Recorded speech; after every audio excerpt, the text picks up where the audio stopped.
আজ কিন্তু আর ৫টা দিনের মতো কিন্তু সকাল থেকেই মানুষ ভিড় করছেন কালীঘাট মন্দির চত্বরে। আমরা জানি যে বছরের প্রায় ৩৬৫ দিন কিন্তু কালীঘাট মন্দির চত্বর সেখানে সাধারণ মানুষের আনাগোনা থাকে এবং আজ যেহেতু কালী পুজো তাই বাড়তি এখানে কিন্তু মানুষের একটা উদ্গ্রীব থাকে তারা এখানে কালী পুজোর দিন আসতে। কারণ তুমি জানো যে এই ৫১ সতীপীঠের মধ্যে কালীঘাট এমন একটি সতীপীঠ যেখানে দক্ষিণা কালীকে সেখানে কিন্তু মা লক্ষ্মী রূপে তাকে পুজো করা হয় এবং ২:৫৭ থেকে আজকে অমাবস্যা পড়ছে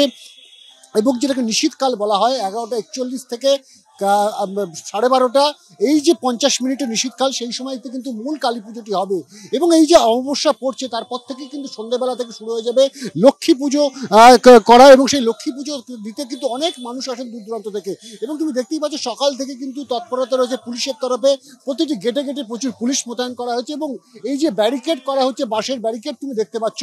সন্ধ্যেবেলায় ভিড় এতটাই হয় এই কালীঘাট চত্বরে তো সেই ভিড় সামাল দেওয়ার জন্য এরকমই কাঠের বা বাঁশের ব্যারিকেড করা হয় এবং সেই বাঁশের ব্যারিকেডের মধ্যে দিয়ে কিন্তু লাইন একেবারে সর্পিলভাবে কিন্তু সেই লাইন মন্দিরের ভেতরে প্রবেশ করে অত্যন্ত ধীর গতিতে এবং দুপুর ২:৫৭ পর থেকে যেহেতু অমাবস্যা পড়ছে তাই যারা এখানে রয়েছেন এখানকার যারা পুরোহিতরা রয়েছেন যারা এখানে পূজারীরা রয়েছেন প্রত্যেকে কিন্তু বলছেন যে বিকেল থেকেই কিন্তু ভিড় শুরু হয়ে যাবে এবং আজকে কিন্তু অত্যন্ত একটি শুভ দিন এবং যে কারণে কিন্তু আজকে আমরা জানি যেহেতু লক্ষ্মী হিসাবে পূজিতা হন এখানে দক্ষিণা কালী স্বাভাবিকভাবেই সেই দক্ষিণা কালী পূজিতা হওয়ার পাশাপাশি সেখানে কিন্তু তাদের দুরকম ভোগ হয়। মা কালীর জন্য দক্ষিণা কালীর জন্য সেখানে কিন্তু আমিষ ভোগ এবং মা লক্ষ্মীর জন্য নিরামিষ ভোগ। তুমি দেখতেই পাচ্ছ যে প্রচুর পরিমাণে পুলিশ মোতায়েন করা হয়েছে, নিরাপত্তার ছবিটা কিন্তু অত্যন্ত কড়াকড়ি করা হয়েছে এই কালীঘাট মন্দির চত্বরে এবং যে মন্দির কিছুদিন আগে পর্যন্ত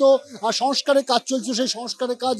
সম্পূর্ণ হয়ে একেবারে নতুন রূপে কিন্তু কালীঘাট মন্দির ধরা দিচ্ছে কিন্তু পুণ্যার্থীদের কাছে এবং সকাল থেকে কিন্তু প্রচুর মানুষ আসছেন যারা কিন্তু ভিড় এড়িয়ে সকাল থেকে কিন্তু পুজো দিতে শুরু করেছেন কালীঘাট মন্দির চত্বরে।